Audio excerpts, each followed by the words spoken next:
Dragi moji, dobrodošli na kanal Petrova kuhinja.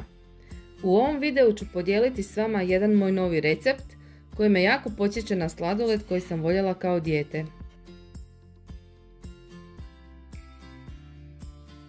Prvo ćemo krenuti od biskvita.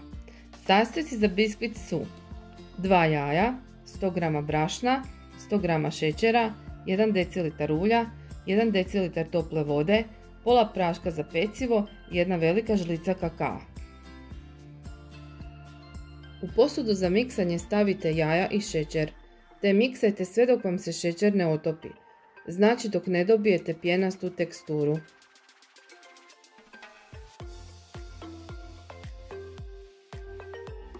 U izrađenu smjesu postepeno dodajte suhe i mokre sastojke.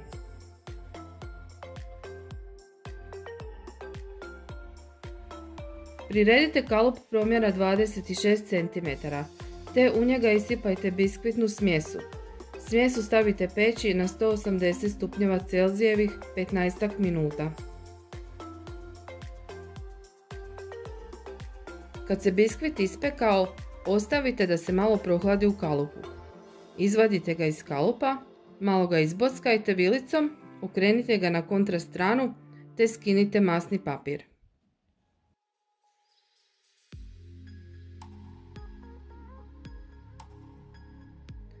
Sad prelazimo na izradu voćnog želea od jagoda. Zato nam je potrebno 300 g jagoda, 150 g šećera, 1 dl vode i 1 puding okusa vanilije. Puding izradite sa 1 dl vode. Jagode i šećer stavite u odgovarajuću posudu za kuhanje, te kuhajte dok se jagode u potpunosti ne raspadnu. U to ukuhajte izrađeni puding, kuhajte par minuta.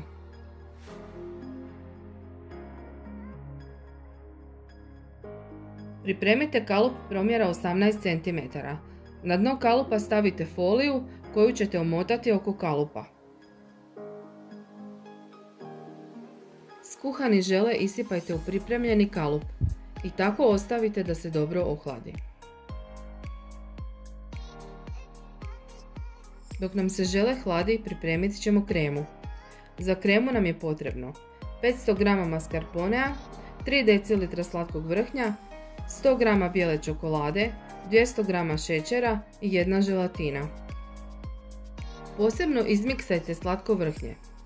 Mascarpone izmiksajte sa šećerom, te sve zajedno sjedinite u jednu smjesu.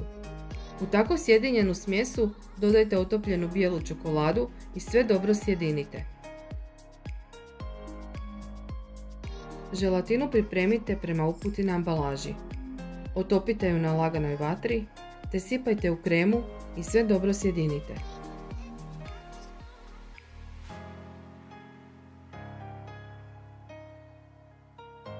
Ohlađeni biskvit izrežite na promjer 22 cm.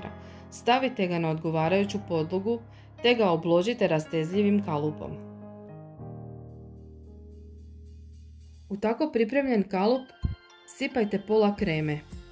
Na tu polovicu kreme nježno stavite ohlađeni žele od jagoda. Preko želea od jagoda isipajte drugu polovicu kreme. Stavite ju na hlađenje minimalno 8 sati.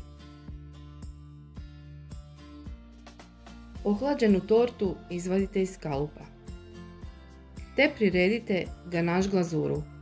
Za ganaš glazuru nam je potrebno 2 dl slatkog vrhnja i 150 g tamne čokolade za kuhanje. Slatko vrhnje sipajte u odgovarajuću posudu, dodajte čokoladu za kuhanje i na laganoj vatri otopite sastojke, ali nikako ne smije doći do vrenja. Tako pripremljenu ganaš glazuru ostavite 10 minuta da se prohladi i tek onda sipajte po rashlađenoj torti. Stavite ju 10 minuta u hladnjak, tek toliko da se glazura stegne.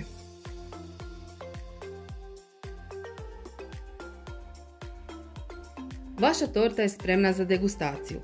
Ako ste u djetinjstvu voljeli sladoled Silk Milk, ova torta će vas oduševiti.